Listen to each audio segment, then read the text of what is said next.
Hi, this is Crystal Calhoun with Made to Be Unique, and I will be covering a tutorial on how to make a poster such as this.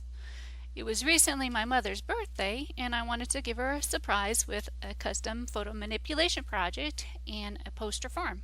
So I created this, and I'll show you how you can too. What I started off with was some stock images.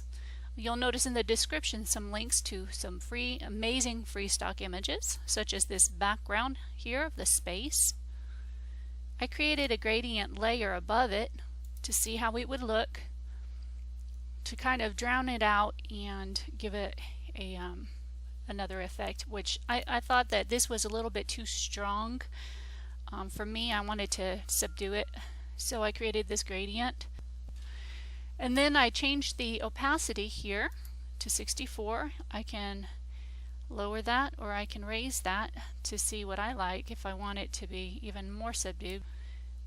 And then I tried a different gradient, such as this one. See how a purple looks. The purple looks pretty good, but I really favored the blue, so I went with blue. Here's another, I was just testing them out, see how it felt.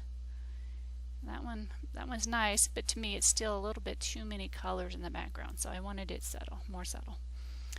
Okay, so that's what I'm showing you, is using different tools to make things blend in together. And if you notice here, I have a gradient up on the top. Well, this one I'm using blending right here. I double clicked on, so I'll show you. I double clicked, and then right here, just the general blending. A blend mode. I use this all the time. I use blend mode all the time, and I use the saturation. But you can try different things for a different effect. See how it changes the whole picture. That one's actually really pretty. Okay, so you can just try different things out with the blend mode. I use the blend mode all the time. I'm going to lock that so I can scroll through these things and show you. Again, there's a lady stock photo with her arms lifted up in the description, so you can cut her out as shown in some of my other video courses. Just cut her out and then you can drop her on the page like so. This is what she originally looked like. And it still fits, but I liked this effect better. So as you see, there's an outer glow. I'll show you how to get the outer glow. You double click on your layer and select here for the outer glow. You can change the glow and the way it shows, which I'll show you what it looks like without the glow. So I like the glow, see? It shows her a little bit more. Without the glow, she kind of drowns into the background a little bit too much for me. I wanted her to show. If I wanted to be more creative, I could try some other things, other effects with the glow, and I could even resize. Whee! But to me that's a little bit too much, a little too crazy. But that's something that you might like to do. You can give it some noise and just try these different effects. So you just totally explore your blending options and see what you like best and the effect that you like it to give you. Here you can also use the blend mode for the outer glow, and it'll give you a totally different effect. I'm scrolling. Just notice how I'm scrolling through them, and they're going to each give me different effects on the photo. That one's actually pretty neat. It kind of goes into the background. I like that, the overlay.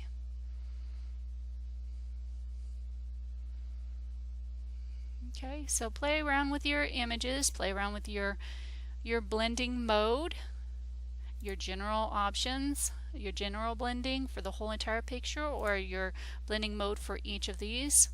I'm going to cancel that out and then go back in here. So I use inner glow on a lot of things, on a lot of projects. Here's the size. See? Cancel that out because I'm happy with what I have. So that's the lady. Here on the earth, that is hiding on a mask, the Venus part. the earth, and there's a shape right here, a U-shaped shapes, and I'll have another lesson that goes into more explanation of shapes. You don't necessarily need to use a shape. I just use it to help me create a stronger circle for the earth, but you can just cut out your earth and just use it without a shape. Over here I have a fade over the moon on the inside right here, and that's with a clipping mask, and we'll be exploring clipping masks in future lessons.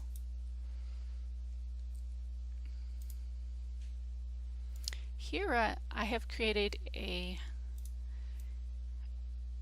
background brightness, a blurry background.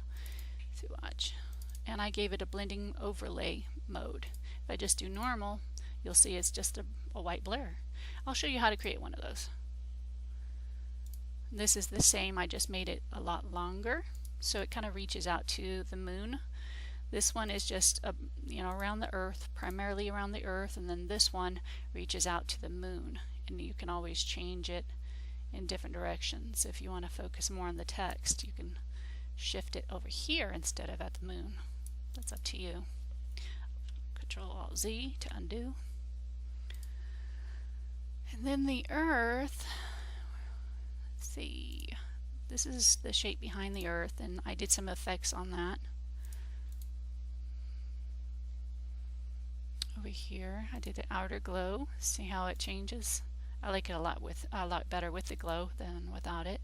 I'll show you what they look like so you can copy if you want to.